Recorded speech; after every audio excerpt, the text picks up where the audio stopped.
You're listening to the Fit Mind, Fit Body podcast, where we explore the connection between a fit body and positive mental health.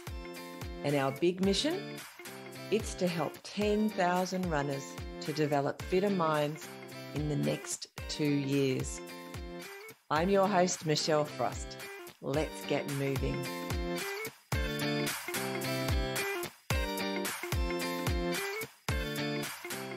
Welcome to this episode of the Fit Mind, Fit Body podcast. Today we talk to Allie Downie. And not only do we hear from Allie, but we also hear from Allie's 10-month-old son, Asha, as he gives us a little bit of background noise. He does head off to bed around the 46-minute mark, but it is lovely to have him join us on the Fit Mind, Fit Body podcast. It's also lovely to hear from Allie, his mum. One of the things Allie says in this podcast is, if you can't run fast, run far. That was something that she heard many years ago and it stuck with her. And I thought it was really cool. Enjoy this podcast. Today on Fit Mind, Fit Body, I am really excited to introduce everyone to Allie Downie, a friend of mine who I haven't seen in some time because she's left the state. So, Allie, hello. Hi. And welcome. I really am excited to chat with you today because it's like, I haven't talked to Allie in so long. 2 years. Yeah, that's crazy. So, obviously you don't sound very Tasmanian. Your accent's not so Tasmanian. So tell us a little bit about your background. Where did you grow up and all that kind of stuff? I grew up in Canada. We moved around a fair bit because my dad's in the army. Yeah. And so every few years we would jump around the country and go from one province to another. And by the time I was in year 9 or year 10, I went to 9 schools. So pretty much always the new girl. 9 schools. Years. Well, that's why you're so good at making friends. Just have to learn to adapt, I guess. Now, for everyone who's wondering what the interesting noise in the background, tell us who you have with you, Allie. We have Asha, who's 10 months old, playing with a container. Sorry. So Asha was supposed to be sleeping now, but of course, what generally happens, isn't it, with kids? They like clockwork when it doesn't really matter so much, but the moment that you want them to be like clockwork, doesn't happen. Sounded like too much fun, so he's joining in. Yeah, he wants to be part of the call, and that's cool, I reckon. Sorry. It's fine, don't be sorry. Tell me about your exercise and all that fitness stuff when you were at school. What sort of things did you do? So, school in Canada is pretty different than Australia with sport. So where it's compulsory here, it isn't in Canada. So things like your swimming carnivals or your cross country, that's all sort of, if you really want to sign up, you can, but it's not something you would do as a school and you're not forced to do it or even necessarily encouraged. But lots of people do after school sport. But you just mostly choose what path you would like to take and then do that as an extracurricular activity rather than as part of a school. Yeah. So the one thing that does always happen is Terry Fox Run. And people in Canada will definitely know about it, but in Australia, Terry Fox was, he's very distracting. I'll just take him out, sorry. Everybody who has children understands completely. Yes, it's really challenging to have a train of thought though. It is. Yeah, so back to Terry Fox. Terry Fox was this 19 or 20-year-old guy who lost his leg to cancer. And then he was amputated and decided that he wanted to raise money for cancer research and awareness. So he decided to run a marathon a day, every day until he reached one coast of Canada to the other. Wow. And so he started on the east coast of Canada. Yeah. Ran for 150 days or something around there. And he finished in Thunder Bay and then he ended up dying, which was really quite sad, but he raised so much awareness and I think around $5 million. So back in the 80s, it was quite a bit of money and the whole nation just really rallied behind this young kid who had to run with such a gait because his amputated leg would spring back each time he ran. So he was in so much pain, but he persisted, and it just created this huge movement. So every year in September, there's the Terry Fox run at schools, and most of the schools just run laps, and then you try to raise money for cancer awareness. So that's probably my first exposure to running, was through Terry Fox run. Yeah. And it starts from every year, from year 1 all the way to the end of primary school. Yeah. And I think it might only be a kilometer, but that was kind of my first exposure to running. And did you love it, or was it more about no, I hated it. Yeah. I hated it so much, to the point where I would do a lap and then sneak into the toilets and hide so I wouldn't have to keep running. Because it was really competitive, and that wasn't the focus. Like, it shouldn't have been competitive, but you needed to get your laps done. You didn't want to be the slowest person at the end. And my brother was quite good at it. So I always felt like running was this thing that guys were good at, because my dad was running. But I didn't know any girls that would run, enjoy it, and have like a positive experience around it. So Terry Fox was just another thing that, it was a great initiative, raised money for cancer. Everyone knows someone with cancer, but it wasn't something I looked forward to, and I dreaded it every year. That's interesting. Well, one thing that I do think about when I think of Canadians, as I think we might have talked about before on a run, is just how outdoors Canadians seem to be, at least from the outside. So that getting out and going hiking and paddling and all that kind of stuff, was that a part of your childhood as well? Or is that just how we think of Canadians? It's hard to know, like, what's the Canadian experience and what's my family's experience. Yeah. So we did a lot of hiking and camping and being outside because we enjoyed that as a family, but not all my friends enjoyed that.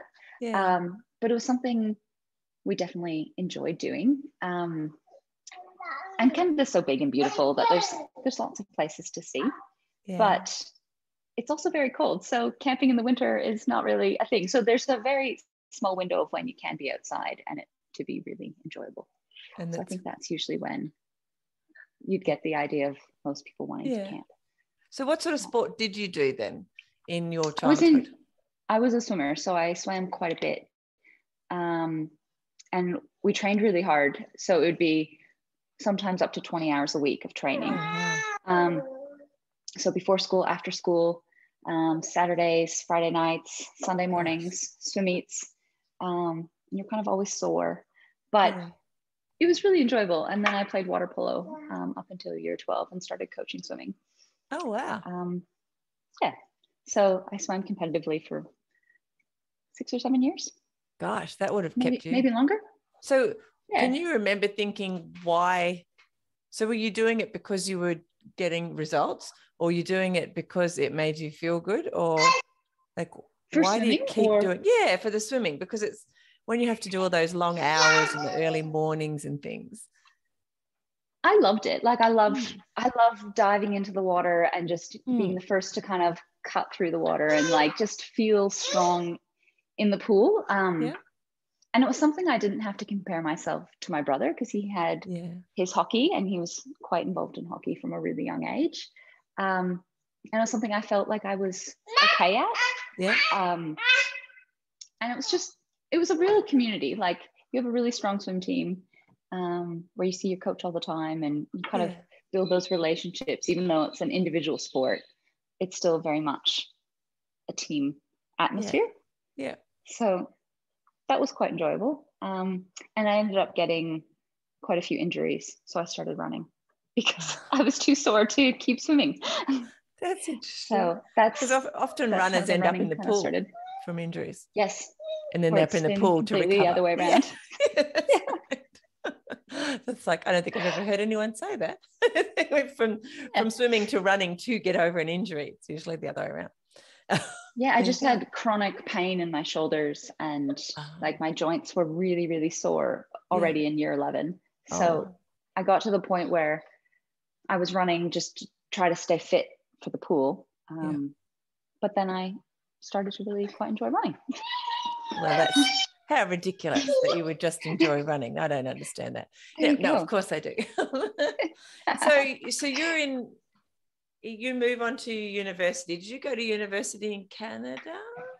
kind of feel like you did? A bit of both, but the running started in high school because I was quite sore, but I also wanted something to do at school because there was a school swim team, but there was also lots of like cross-country teams, and I figured it might lend itself to do both. Yeah.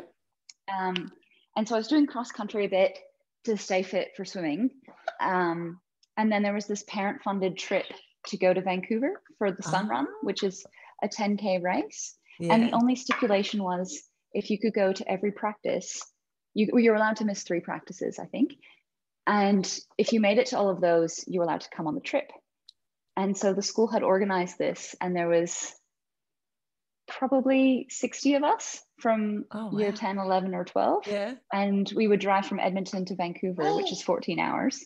And then we got to stay in Vancouver for, I think, 3 or 4 days.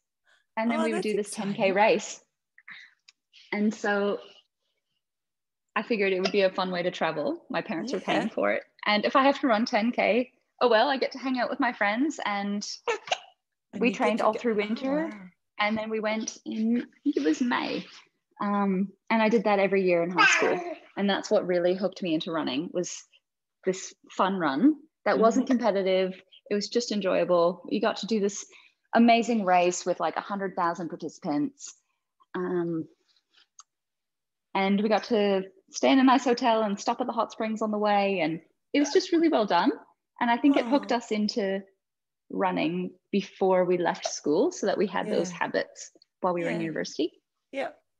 And you had that goal, or that not even just a goal, but that's something to look forward to. So the run, it wasn't necessarily the run, but it was the whole trip atmosphere of it all. Yeah. And it really sold running as this, like, not just cross country where you go for an afternoon and you run a 5K, but this huge lead up training plan, you know, like they taught us about nutrition. And it was just an amazing event all through high school. And it was like quite a bonding trip for all of us. Oh, I love it.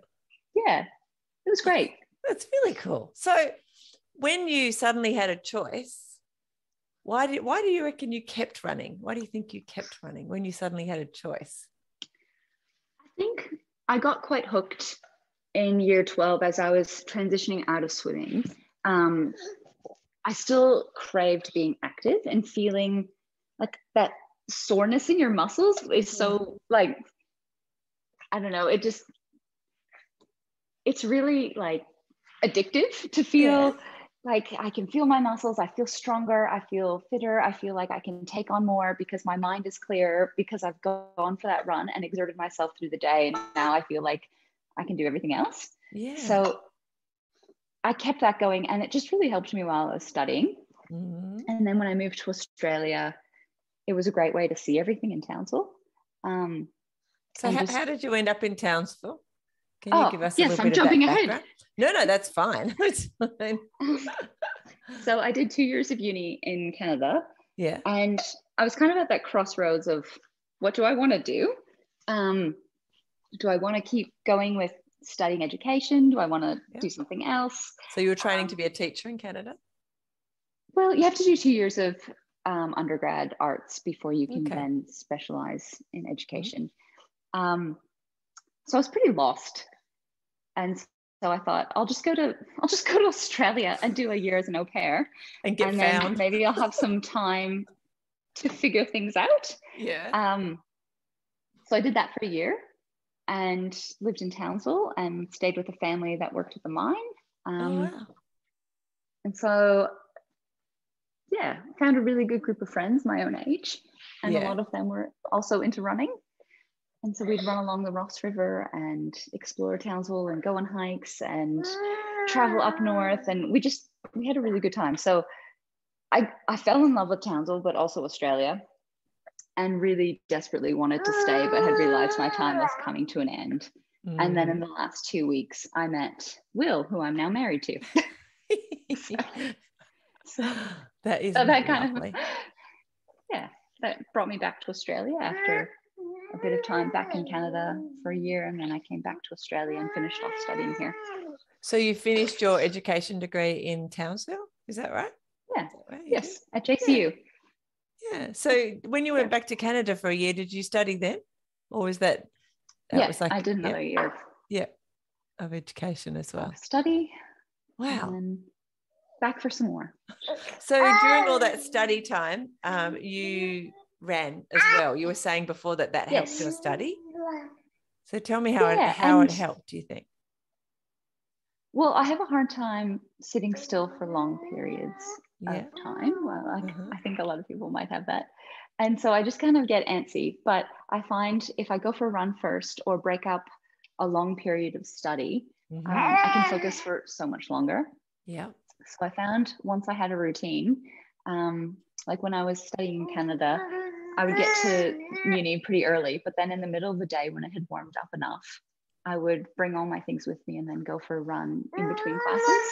Yep. And that was probably the best because there is a beautiful river there. And if you wait long enough in the day, you can go when it's just warm enough that you're not running in icy wind. Yeah.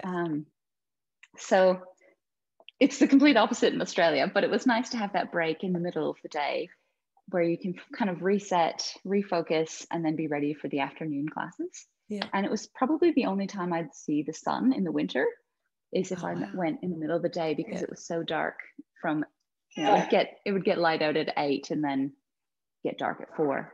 Yeah.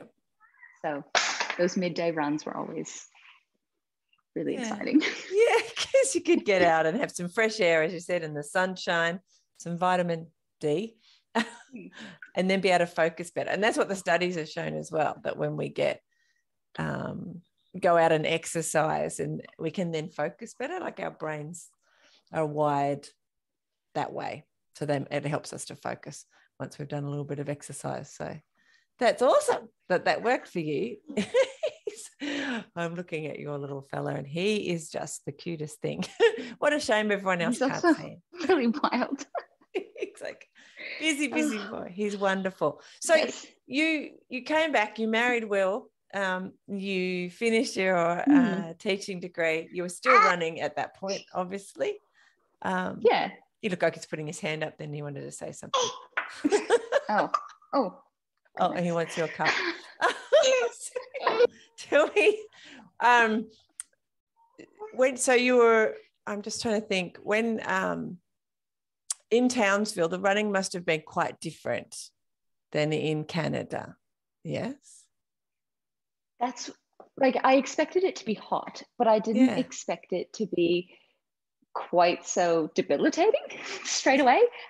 Just the humidity hits you like a wall, and you have to work out very quickly that you're running before the sun is up or you're running once the sun is set.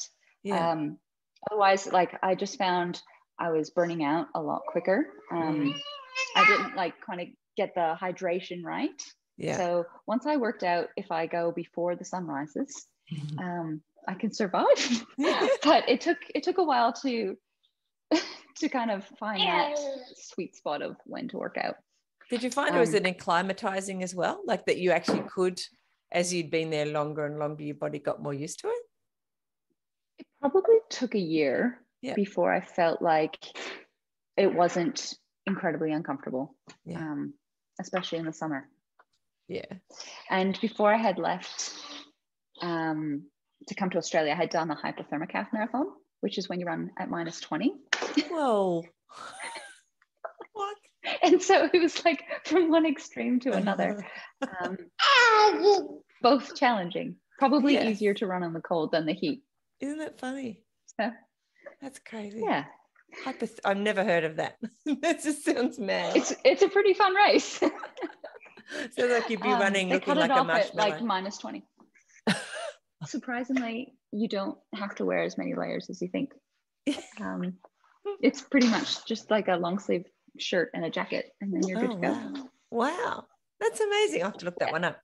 So you're in Australia, you're married, you're a teacher now. Did you teach up in Townsville? I did all my placements in Townsville before we moved to Tasmania. And then I taught in a little town called Rosebery.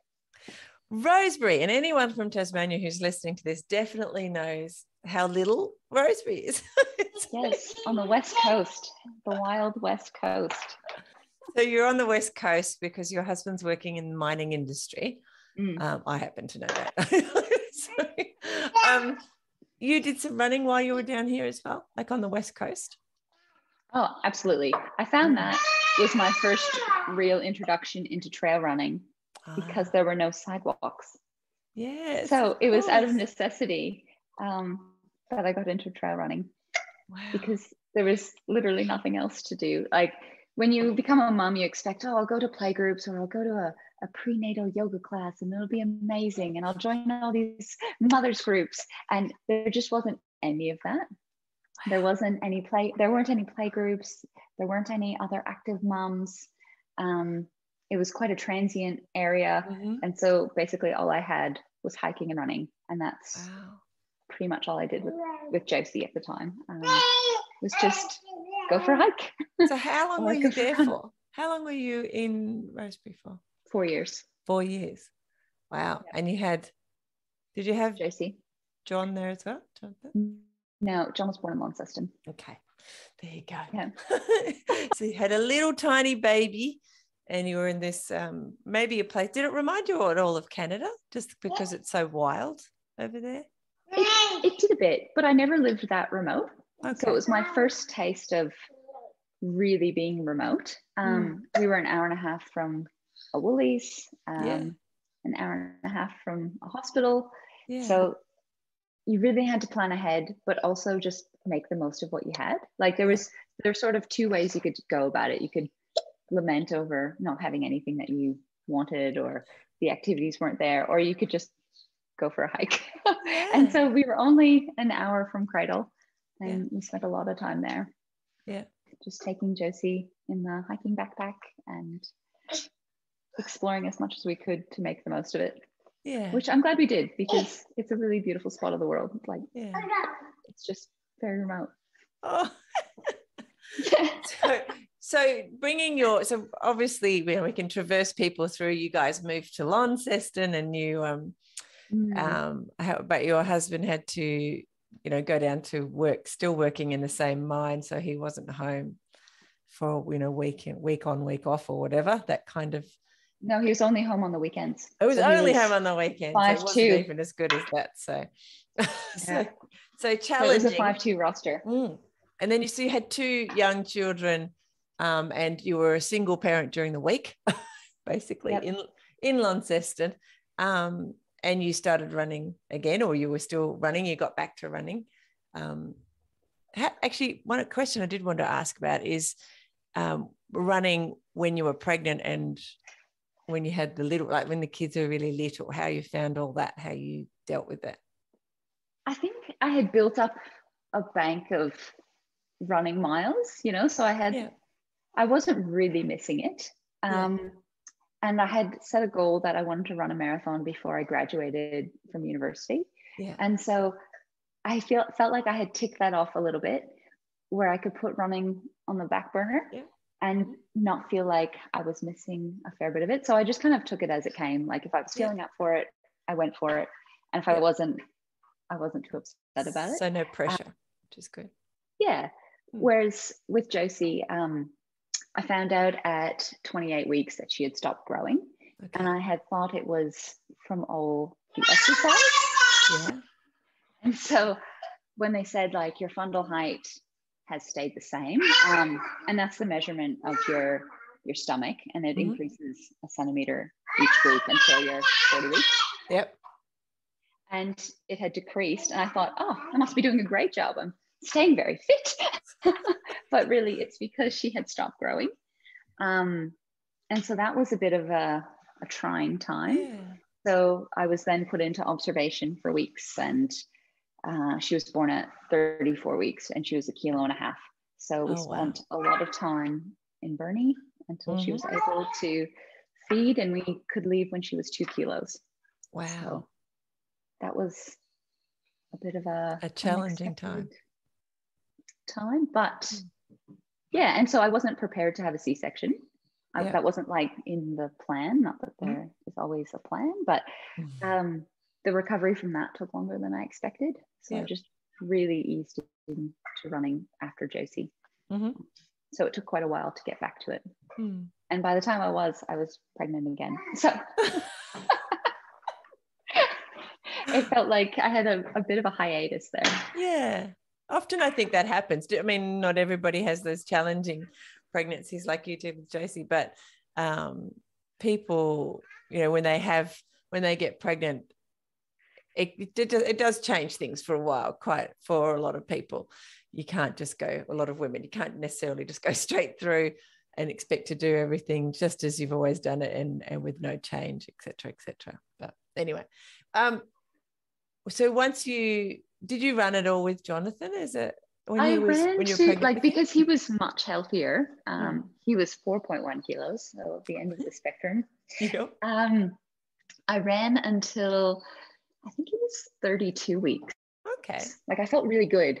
So I just kind of kept going. And then the dog park in Launceston, someone was telling me a story of how they delivered a baby in the dog park. And I was walking to the dog park every day. I decided I did not want to be the second person to have a baby in the dog park. So I stopped that week and started taking it easy. There didn't need to be another one of those. So were you running behind the pram at that point with Josie in the pram? Is that what you were doing? Pushing the pram and reasonably pregnant. Yeah. Because I was going to say, that give you, because a lot of people, young mums especially, when they start running or they run after having their baby, the running time is a time like a downtime. So they usually are leaving their child with their partner or with someone and they're going for a run. But I'm thinking, I'm pretty sure Allie took the children running most of the time, especially in those earlier I did try to time it, that witching hour around 4:00 where everything is wild and you're not sure how you're going to make it to bath time. It was a really good time to put Josie in the pram because she would stay awake till she was settled. Yeah. And then when John was born, he was the same. So the kids spent a great deal of time in that cruiser. Yeah, they did.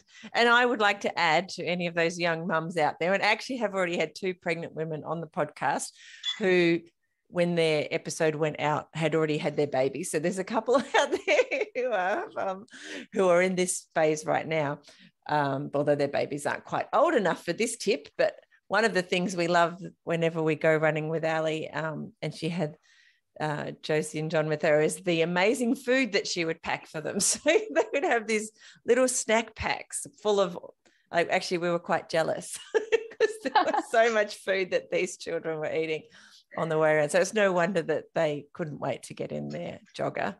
There had to be an incentive. And the more food you pack, the longer the run you can go for. That's right, which is amazing. Yeah, little yum boxes, I think, is what you're remembering. Yes, amazing. Lots of little bits of food all chopped up into nice little bite-sized pieces as well. Thought that was pretty cool. Thanks.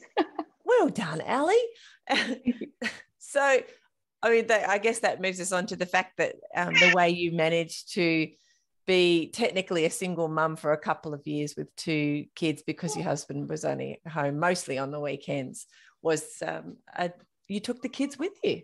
That's how you managed to keep running.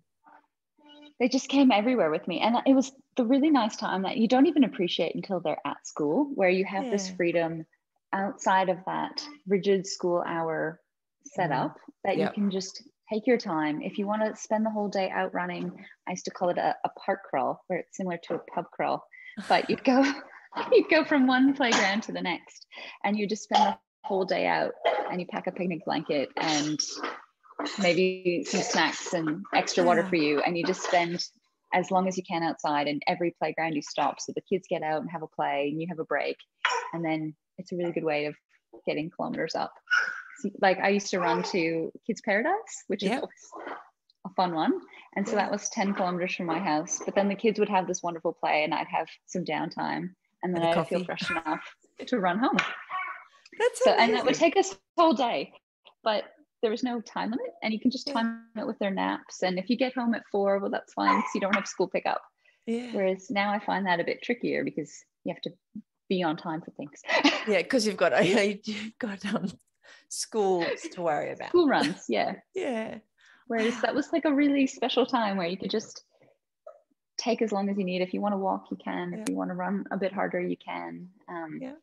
if you want to stop and have a drink, you can, and let the kids loose and have a play. So it was fun for them, but it was also like a really fun way to spend time with them. Because you're just outside for an entire 8 hours. I love that. I think that I don't think I've ever heard of anyone really doing it to the degree that I saw you doing that. And I thought, that is so cool. Like most of us would just go, okay, we've got to go for a run, quick throw the kids in the car, quick throw them in the pram, quick go for the run, quick put it all back in the car, so it was all very we just used to make a day of it. And there were such good playgrounds in Launceston that it was okay. I would just usually sit and have a relax sort of off time while they were playing. It was nice to feel like I could sit down and watch them, and they could play while I ran. And anyway, and they were very encouraging. They usually shout, "Go faster," and keep you accountable. Oh, lovely. That's what you've got. Your kids are your coaches. So we often talk in this podcast about the example our parents gave us, and in return, the example we think we might be providing for our children. Do you reflect a bit on that yourself? So my dad didn't really sell running to me as this enjoyable activity, because he's infantry. Running was very much just an extension of survival. Like, how far can you push your body? If you're under extreme circumstances, will you be able to survive and overcome?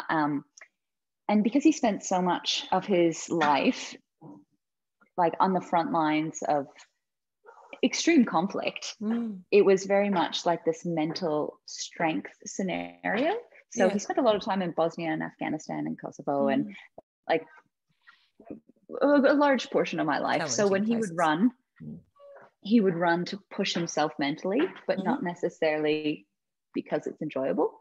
So all I remember from my dad is he would run a marathon without any training and then spend the subsequent hours vomiting. Oh no. And it was horrible. And it was horrible to watch how far he could push his body. And so he would run an ultra marathon, but not have trained at all. And he's quite good at it, but he would never ever train. He was just generally fit. Wow. So sorry. It's like the whole kitchen's being pulled apart. No, it's the play kitchen, but gosh, it's noisy.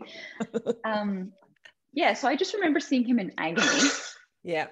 But having achieved this goal he had set out for himself.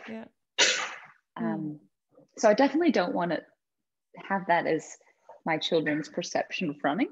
It's so much more than just how far you can push yourself mentally. Like that's part of it, but it's also like a community activity and a time to spend together. And one of the best ways to catch up with friends is to go for a run rather than sitting around with a beer, whatever. Exactly. Like that's good too, but it's a really special way to spend time with kids, and already they're enjoying it. But it is a lot of pushing them along if you want them to go for a run. So I kind of let them decide how far they want to run, rather than forcing it. That makes total sense. So sorry, what's very distracting with a It does sound like he's picking things up and throwing them on the ground and smashing them.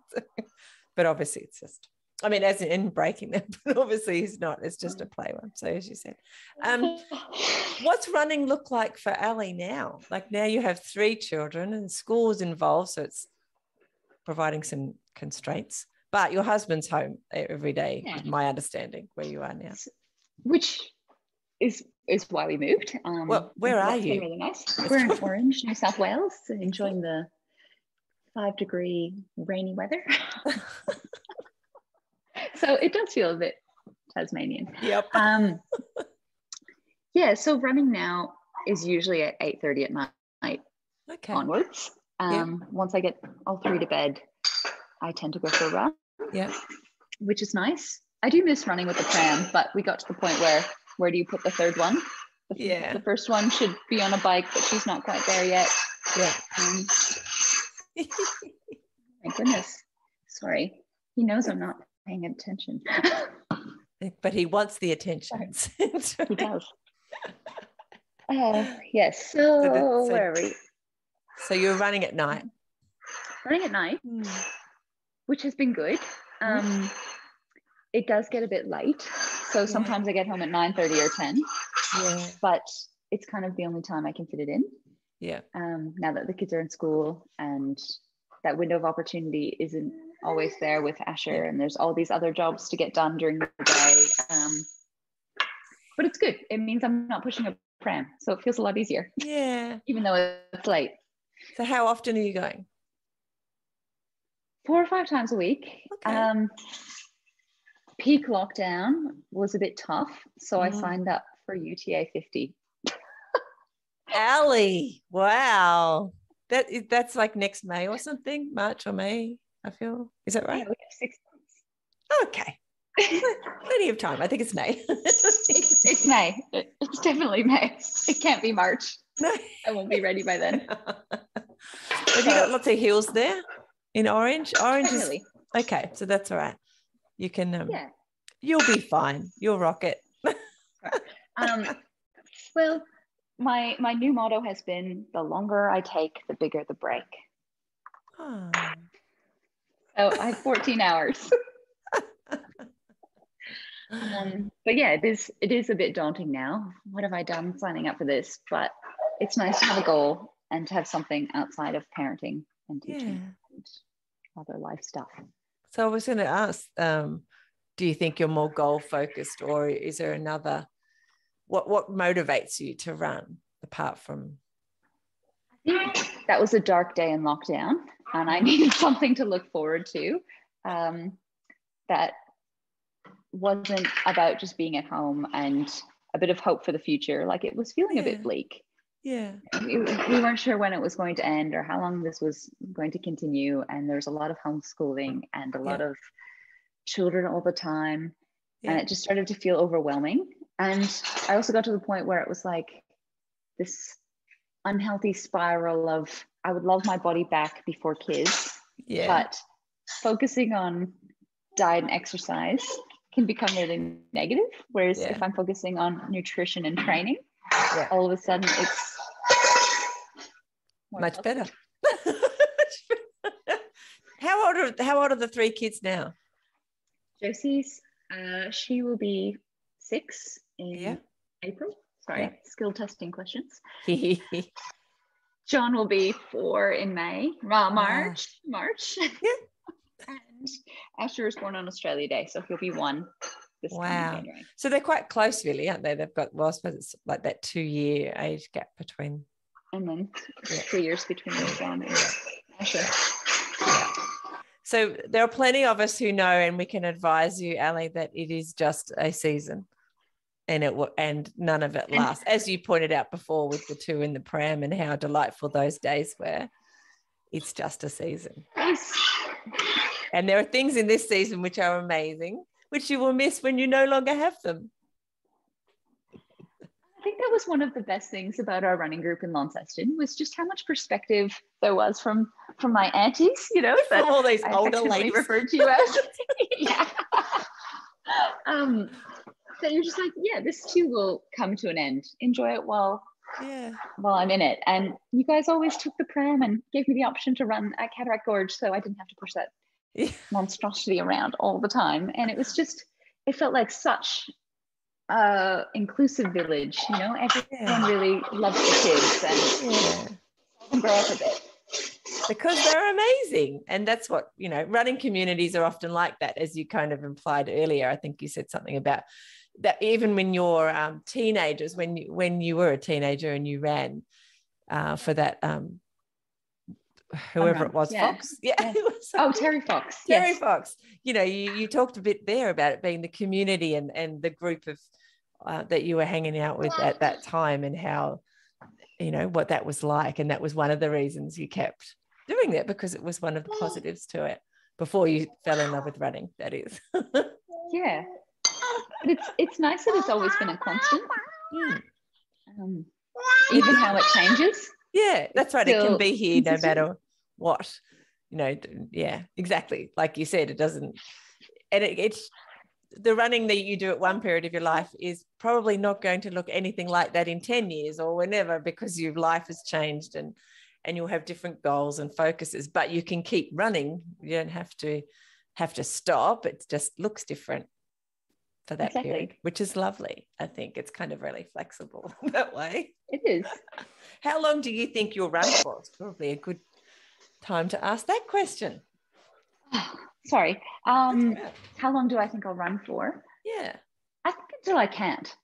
Yep. Like whatever that might look like. Yep. I don't know. I hope that it's something that just is consistent and continues for as long as I can. Yeah. Yeah. It would be nice to run with my dad at some point. If he can make it back to Australia. Yeah. When the borders first open. Of course.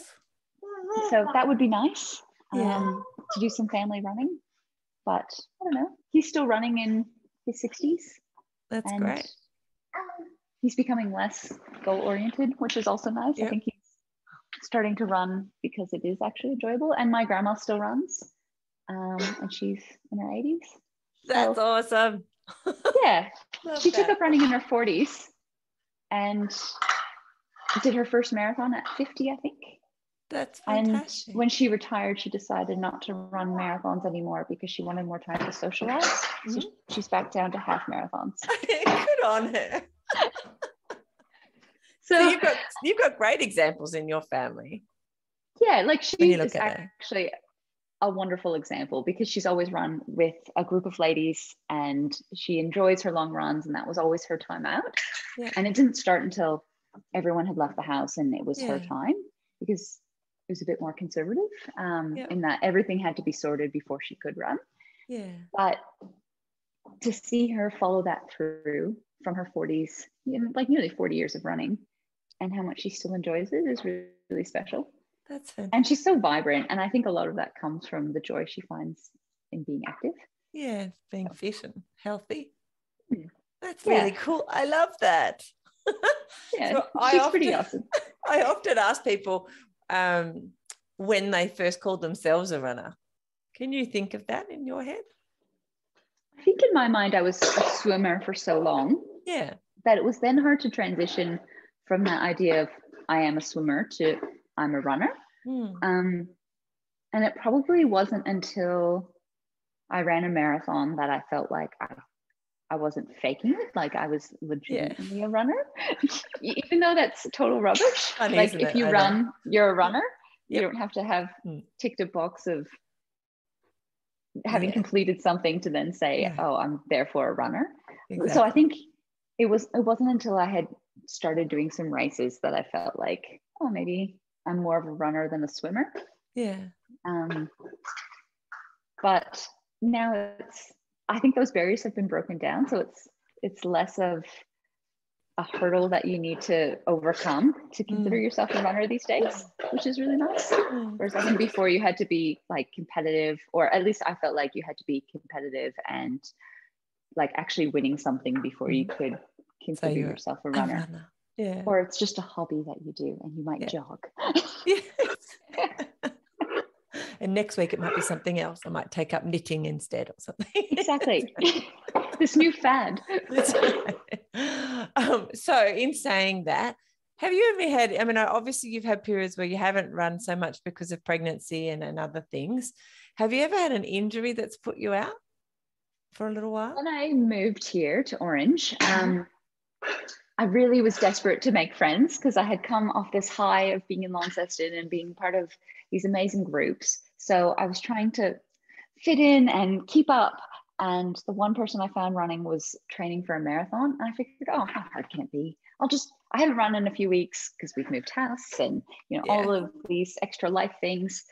And so she was halfway through her marathon training and I thought I could just kind of join in. And I got a stress fracture in my foot and it was out for even longer. No. Oh. So the only injury I had was from desperately trying to keep up. So how did you find that? Like when you can't run, so it's different if you're pregnant and there's other things going on there, and you're kind of doing it for the good of, you know, your baby or whatever is going on. But when you have an injury, it's kind of a different thing, isn't it? Like that not being able to run from an injury. It was almost an identity crisis. Yeah. You know, oh, now what do I do? What do I do with my time? I feel like if I'm not active, who am I? Like, exactly. And I found that really tricky. And it was also like coinciding with, you know, having moved house and trying to find our feet in like Orange. And so it was like, oh, what do I do now? Now I'm just this broken person. You know, hobbling around after the kids. But I think it really solidified how much I enjoy running.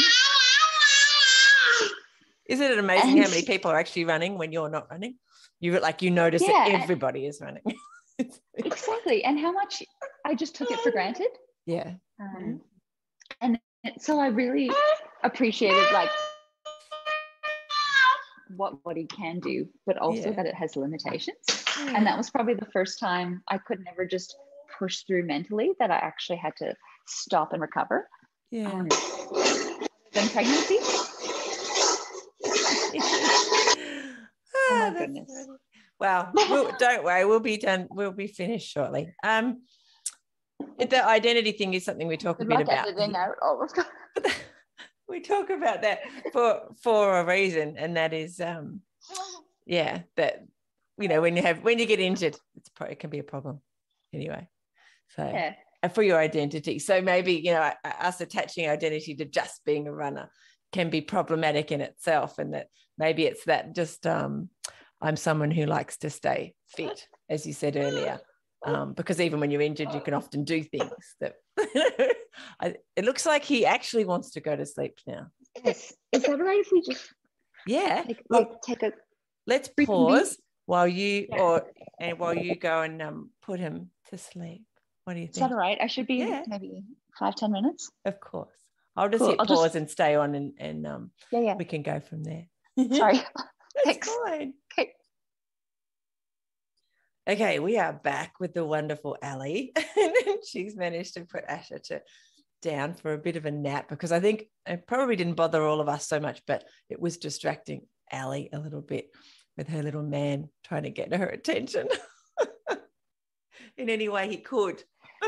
So anyway, Allie, we were talking about identity before, which is just an interesting thing. Well, I think I was making I made a statement about us maybe, you know, when we're too attached to being a runner, and then we can't run for something beyond our control at the time, it can be quite devastating to our identity. So attaching our identities to something, you know, like I am the kind of person who loves to stay fit as opposed to just being a runner, I think is sometimes a way to protect ourselves from that devastation when we can't run for a little while. I mean, some people go and volunteer at running events and do all sorts of things to help them overcome that. And I guess we all find our own path through it. It's just that an interesting thing to ponder. And if we don't think about it at all, it suddenly hits us and we go, oh, whoops, you know, because we can't run for some reason. Anyway, that's my little rant about identity and how it affects us. And that's good. I like that. I think it's really hard when you become a mum too, and your identity is all of a sudden, like if it was tied up in being outdoorsy or doing stuff it's just really challenging when you need to manage all the logistics behind it. So if you've come from like an outdoors background where you're a climber or a paddler or a runner or anything like that, and all of a sudden those are the things you can't do as easily, or if at all, like it's a bit tricky taking a baby down a rapid. All of a sudden you go, who am I?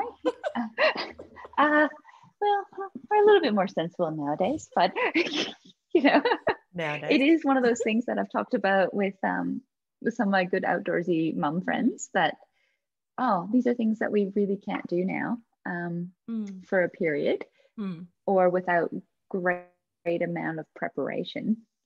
And just nicking off to the mountains or nicking off to the river isn't something that we can easily do. And so what does that look like as we parent? Yeah. And how are we going to have those things mesh well in our lives, even when it was such a big part of our identity, was being that outdoorsy person, or being that person who was into extreme sports or anything like that. So yeah, anyway, like an there's my adjustment, isn't it? Yeah, Yeah. that's good. I love it. Yeah. Because again, it's a Canadian generalism, being, you know, all the outdoorsy sort of thing, and that kind of extremer sort of outdoorsy stuff, you know, as you said, the rapids, and obviously lots of skiing and things like that, extreme, like I climbed for a long time and paddled, so those were like really big sports when we were in Townsville, was rock climbing and kayaking along the Tully River. And running always just kind of was in the background. Like it would, sometimes it's training for an event, or I'm running to train or training to run, but it's always there. Yeah. And whether it's like the front and center activity or not, but it's been the easiest thing to continue with kids. Whereas some of those other sports have really been put on the back burner and haven't been touched in a few years, but running's always been there. Yeah.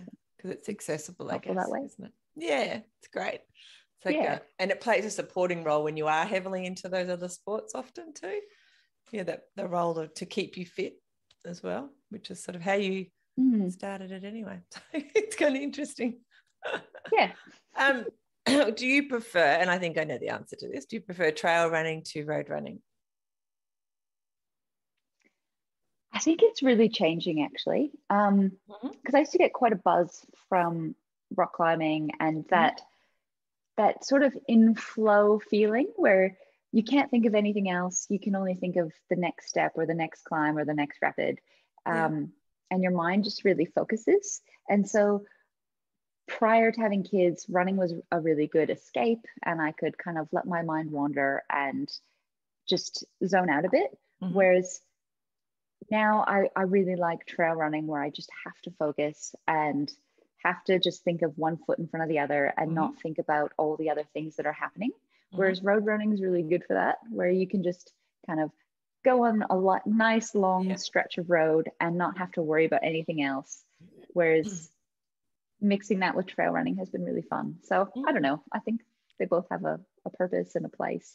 They both have an advantage. But it's been nice feeling that adrenaline rush of, oh, I'm not quite sure where I'm going, or I'm not quite sure what the next bend has in store and how hard the next hill is going to be. Like that's been a bit of a rush again, which I really missed from not climbing and not paddling. But then it's also nice having time to zone out and just run along a straight road.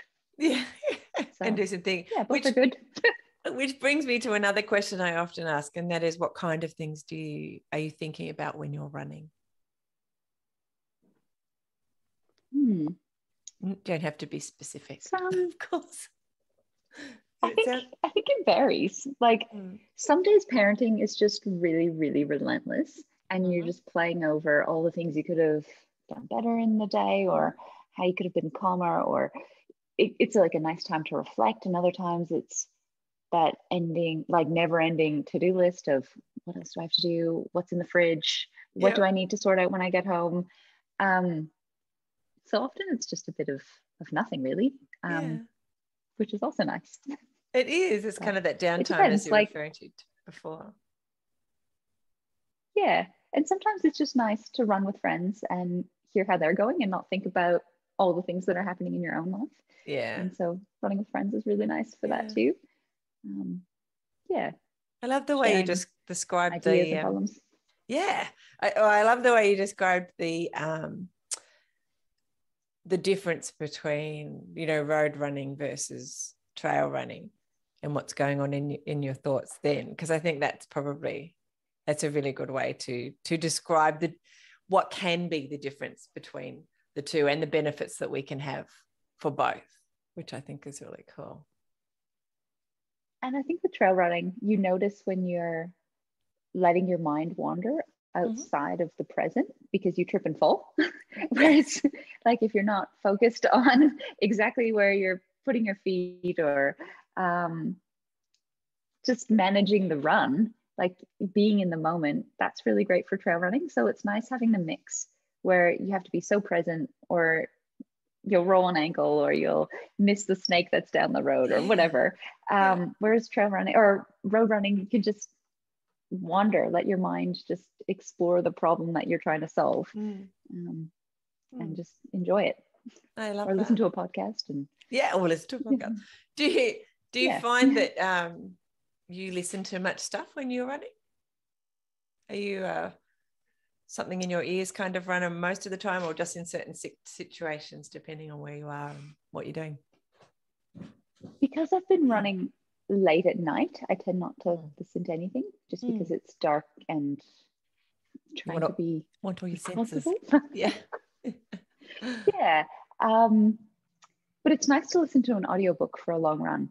For road running, I find it's nice to listen to audiobooks or podcasts, but I find if I'm listening to music, I tune out to how my body's going, and then I feel like I can start getting cramps, or I feel like I've let my breathing get out of control, and all of a sudden I'm like running at a pace that's not comfortable, or I just kind of lose sense of what my body's doing. So I find listening to music isn't always helpful. Sometimes, like if I'm doing a speed workout, it's nice to listen to something to distract from how challenging it can be. Yeah. But most of the time, it's just nice to zone out. Yeah. I love that. That's really cool. Have some quiet. Probably more so when I didn't have kids, you wanted to fill that quiet space. Whereas now that I have kids and it's always busy and interrupted and disjointed in thinking and in speaking, it's nice to just have it quiet. And you were a perfect example. You know how it is. Yeah, I do know how it is. I totally do. But it is all seasons, as we said. It's all seasons. Yes. So if you had to choose one thing, how would you say that running has improved your life? That's a really good question.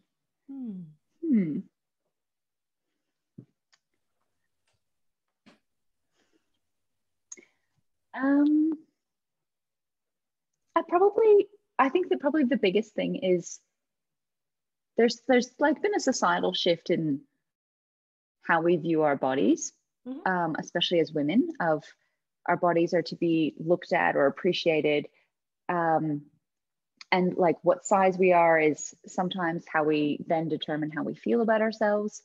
But I feel like that all kind of faded away when I really got into running. And it was more about how amazing are our bodies that we can run for kilometers and kilometers and still have energy left to do the things we want to do when we get home. And how much better do we feel because we're running? And it's like running is not a punishment for what we ate, but it's like something we do because we enjoy it, and how wonderful we'll feel after, and how self-assured you can be because you're able to push your body that way, rather than just doing it because you want to then see the results. Like I think when I was in my 20s, I ran because I wanted to be a certain size, or I wanted to be a certain physique for then another sport. But then once I started running because I loved it, and I actually want to reflect how much I love how much my body can do by running, I think it just all of a sudden shifted, and it was really quite empowering, rather than something to do as a result of what I ate, if that makes any sense. Yeah. So you're running like it really shifted my body image.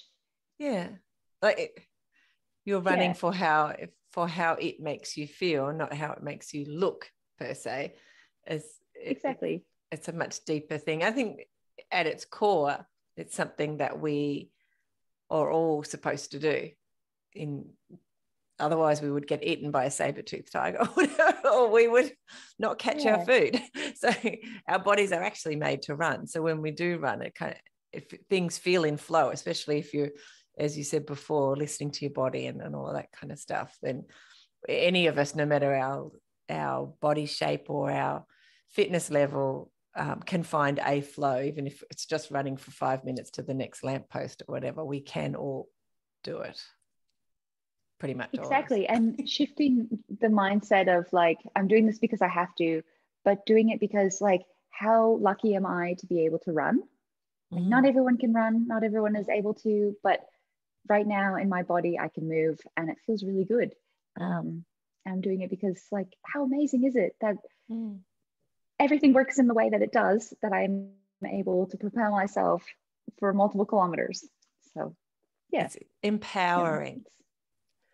That's what it is. It's very empowering. I know. Exactly. I've had that feeling. Yes. The first time I was able to, like, I live 20 kilometers from town, and the first time that I could run from home to town, it was like, whoa, I got that way by myself. Wasn't on a bike or a car. It's like, wow. And I think that kind of sense of empowerment and being in the flow and all that kind of stuff is very powerful for us as humans, because it makes us feel like there's nothing that we can't do. If we can do something like that, then there's nothing we can't do. And the reality is most people have the ability to do it if they focus on it for a little while. So, yeah, exactly. Which is awesome. We love You've running. Summed it up nicely. We all love running. So what's the best advice that you have had about running from other people, or that you've read somewhere in a book? Can you think of anything? I think when there's probably two things, which I've recently been trying, is, can you push yourself 5% harder? So when you feel like giving up, can you go just 5% more? And I feel like quite often we can. It's just, do we want to? Yep. And so once you realize, like, of course we can, and then you're back on track. And I find that's been really helpful as I've been easing back into it after Asha. I can just go 5% more. And the other one is, if you focus on moving your arms, your legs tend to pick up the speed. So I find that's been really helpful. Like, rather than focusing on how fast can I move my legs, I just move my arms faster, and then your legs just match that. And I find that's always helpful if I'm going a bit slower. Oh, I'm going to have a go at that. I like that. Yeah. Yeah, so, that was from high school. One of the older runners ran alongside us and just said, "Move your arms faster. Your legs will catch up." It's much easier to focus on your hands than your legs. Because they're closer. Yeah. Anyway. I guess. I don't know. It's like a nice psychology trick. Yeah. It's awesome. I love it. I'm going to try it. Like I said, I like it. Thank you. Right. You've got the UTA coming up.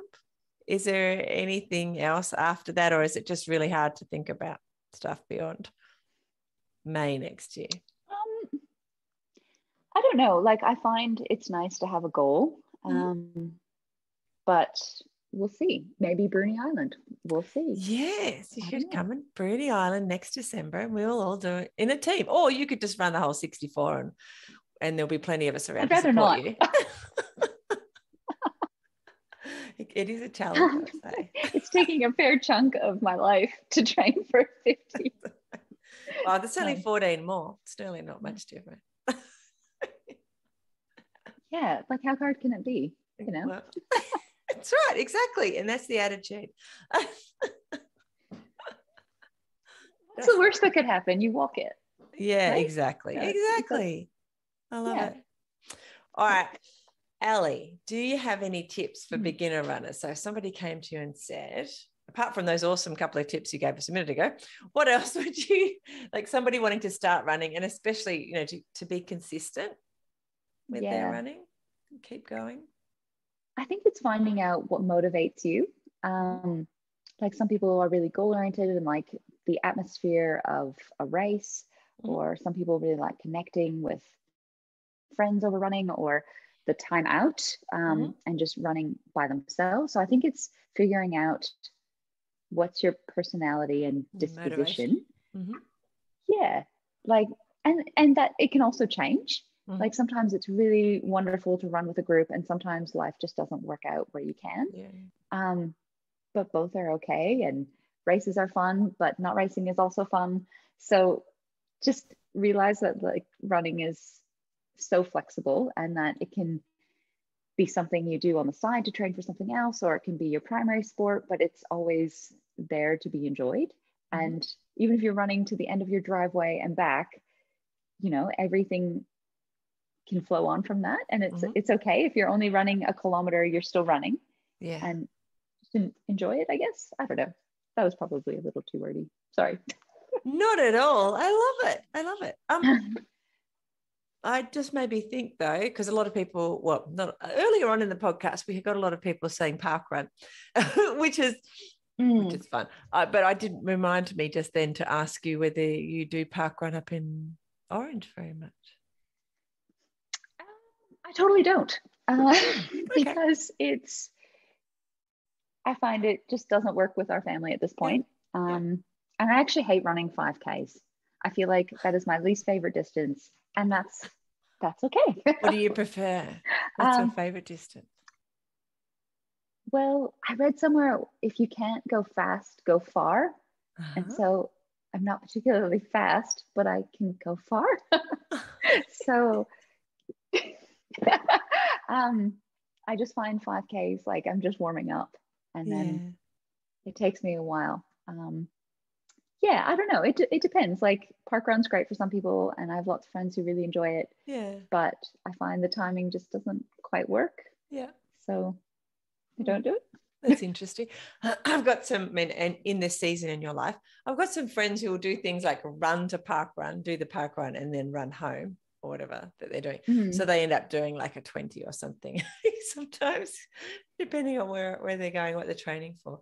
So park run just becomes a part of their training schedule in that way. That's interesting. That's exciting to hear about too. And I'm glad it's going on, because it's really accessible and it's a great vibe and atmosphere. But I find it's sometimes really tricky working it out with kids. And so at this point, because Will's home, I just tend to run either before the kids wake up or after they've gone to bed. And dragging them along to a race isn't always enjoyable.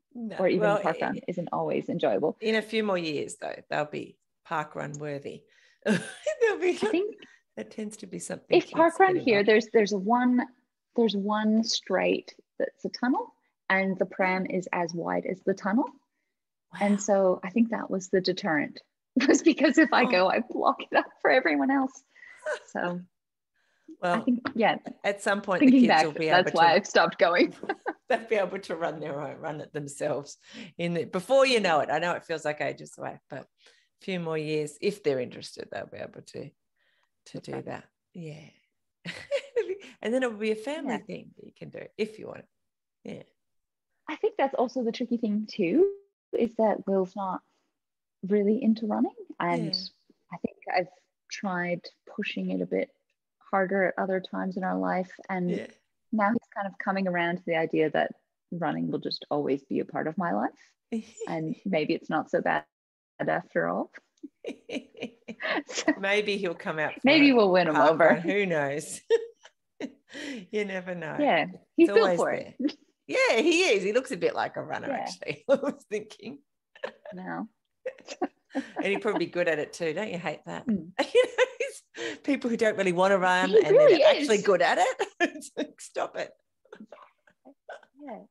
So they've been training with me for the UTA, where we have one of those cargo bikes to put all of our children in. And so he rides the bike and then I try to keep up alongside them. So that's been nice. Oh, that is nice. See, it's a family thing. That's so cool. Yeah. But it's working out what works for the family now. And right now it's the giant wheelbarrow of a bike alongside the running. So. Yeah, for now. Yeah. It'll all change. Don't worry. For now. Says the lady whose baby just turned 18. So, and they all have their own wheels, so they don't need me much at all, which is lovely. Gives you more space to do your running should you choose to do that, which is great. That is great. I can't imagine Seb being 18. Yes, it's crazy how that happens. But it will also happen to you one of these days, not too far away. It feels like ages away now, I'm sure, but it'll happen. 18 years. I promise. 17 years. Yes. That'll just go past like that. So, Allie, before we finish up, is there anything about running that you think we should talk about or mention that we haven't already? We have covered a fair bit, haven't we? We have. Yeah. I think just the power of running community and how buoying that can be, especially when you become a parent again, like having a second child. Like, it seems achievable when you have one, but all of a sudden when you have two, you're outnumbered during the day and it becomes really daunting. Whereas I had a whole group of cheerleaders every Friday morning, and it made running so enjoyable, even though like it wasn't about the running really. It was more about being a part of the community, and that in that season was just perfect. So very grateful to that. Yeah, that's lovely. A highlight of Launceston. I've had some people, not talking about our running group, but just in general, saying that they maybe started running to lose weight or to run a 5K, do some ticking of boxes or whatever, but they kept running because of the community that they, fell into because of running. And I thought that's actually such a lovely sentiment in itself, isn't it? Well, have you ever met an awful mean runner? Probably not. No, I don't think I have. Very happy. That's right. Certainly when they cross the line. Finished. Okay, now I'm happy. That's great. Sometimes grumpy in the middle of a marathon, but once they're finished, they're generally very happy while they get over the cramps. Exactly. Shouldn't talk about the negative side. There's no negative side. It's all very exciting. Isn't that right? Until you injure yourself. Yeah, that's true. All right. Allie, I have taken up so much of your time already. Don't hop off straight away because I'll say goodbye to you off the recording as well. But I did want to acknowledge that you've spent some time with us on the podcast, and I know how valuable time is, and trying to squeeze it in with the kids and everything that's going on in your life. I really appreciate that you have given us some of your time and shared some of your bubbly wisdom about running. I love it. I love how much your sentiments on running are fantastic and well thought out too. So I really appreciate the time you've spent with us and what you've shared. So thank you. Thanks. I've enjoyed it. Thank you. Thank you for listening to the Fit Mind, Fit Body podcast. I'd love to talk to you about your running journey. So send me a message on Facebook or on the website and let's do it. For a bunch of resources on mindful running that will help you get and stay mentally and physically fit, head over to the website fitmindfitbody.co and I'll see you there. Plus, I'll be back here in your podcast player a few times a week. Hit subscribe now so that you don't miss an episode. And before you go, I'd really appreciate it if you'd leave a review. It'll help more people to find the podcast and get inspired to start running. I'll see you soon. Bye.